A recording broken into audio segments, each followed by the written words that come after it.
Blue Lotus. By Meena Alexander. Meena Alexander. Born as Mary Elizabeth Alexander, poet, scholar, and writer, was born on February 17, 1951 in Allahabad to Syrian Christian parents from Kerala. Till 5 years old she lived in Kerala and Allahabad and then moved to Sudan, where she later enrolled herself in Khartoum University. At the age of 13 she wrote poems which were translated into Arabic. Completed her PhD in British Romantic Literature in 1973 from University of Nottingham.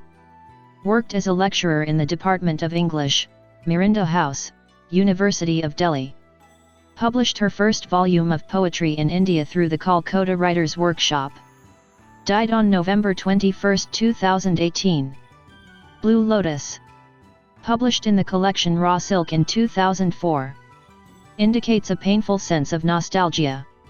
Explores the question of belonging and locates a spiritual residence. Embraces humanitarian philosophy. Summary. The poem is in first-person narrative and the poet undertakes a journey into the past. The poet takes her journey of memory through the stubble fields with the unshaken hope like a mountain. The distinct land turns to a mist and the other one burns her heart as she is found to be alien in the land she resides. The poet states that she remembers the tribe gathering or the past memories she had near the red soil of Pamba River. She recollects those memories and once she starts to write, her hand stopped as it is split from the wrist. She is in a confusion whether it is a punishment or a tribute.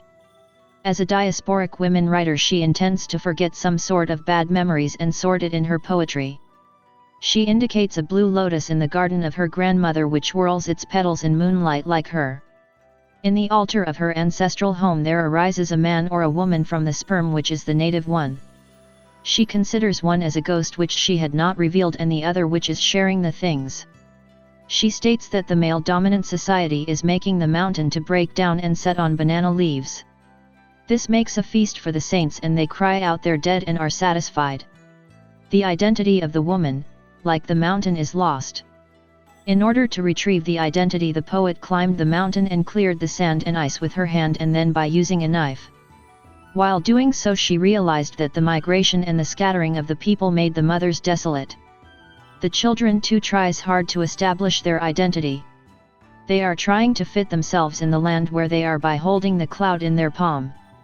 She states that the mountain resurrects itself by these hard struggles to establish the lost identity.